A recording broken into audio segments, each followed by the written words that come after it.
که داخل مسابقه رفتم، مسابقه را بردم، سوشل میدیا را شور و هیجان دوستا را که به نهایت تشویق کرد. یعنی پس بر ما قسمی انرژی میده که مثال ما پیش خود گفتم که باز خداوند و چانس و وقت بر ما زودتر بده که ما باز دوباره مسابقه کنم.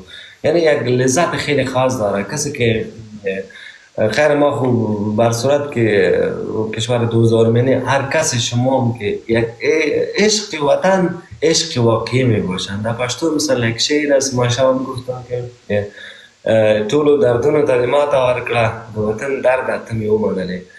اگر این عشق واقعی در جای فکس خوب و تو احساس کنی که ما با وطن خدمت کردیم، نه خیلی لذت داره. از همه لذت های دنیا کرده. مثلا شما را مثال میکنی، کسی را کمک میکنی، افغان را کمک میکنی، چقدر کسی بسیار خوب میکنی دیگه. این سمرای ما بسیار زیاد میباشه. دقیقا. اما هیرم درک میکنین وقتی که اران ورزشکار افغانستان وقتی بر رینگ میره و مطمئن است که هموطنانش او را میبینه، اکثریت مسابقه را لایف میبینن و لحظه که آهنگ میهنی یا سرودی میدی و بیرق افغانستان بلند میشه، چی در بک‌گراند چی در سر شانه های ورزشکار، شاید اموقدر احساساتی که ورزشکار در وقت رفتن به رینگ می داشته باشه و مردم کشورش که تماشا میکنه بسیار زیاد احساساتی تر می باشه، خونش در جوش است، هیچ او احساسات قابل کنترل نیست که آدم منتظر است که چی اتفاق میفته. این که برد و باخت یک چیز واضح است که در هر مسابقه میتونه اتفاق بیفته، اما مو حسی که وقت داخل قفس میشه بسیار سر بیننده هایی که مسابقه را میبینن بسیار تاثیرگذار است. دقیقاً استاد، در اکثر مسابقه ما متوجه شده باشه دوستا شما امی نام را که میگیره بیرون از رینگ که مثال ایره بخوایم با خدا میفهمی اونجا ما چی کار میکنم.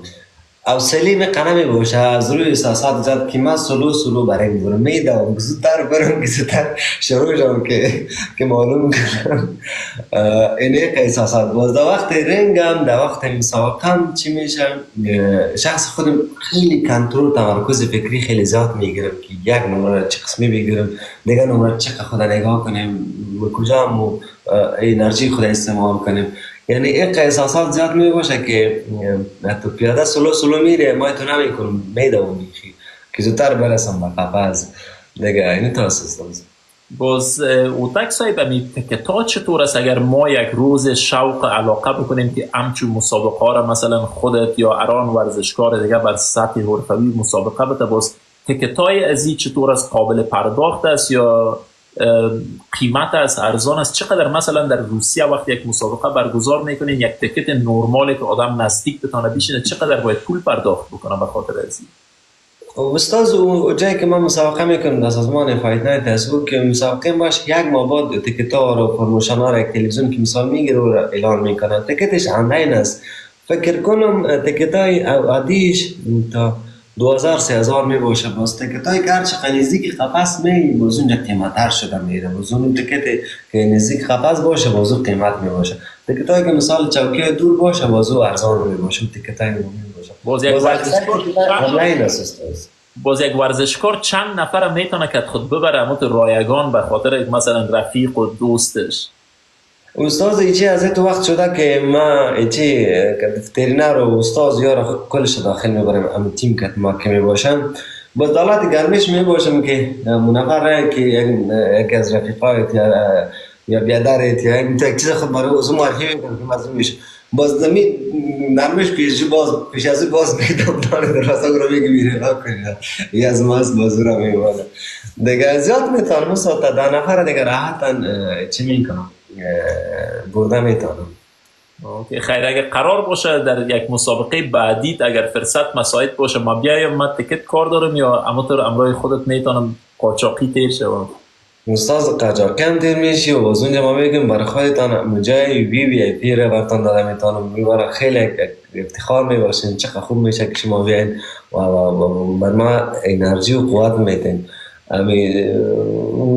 جایتان دیگه بیخی وی آی پی میباشه بخیر.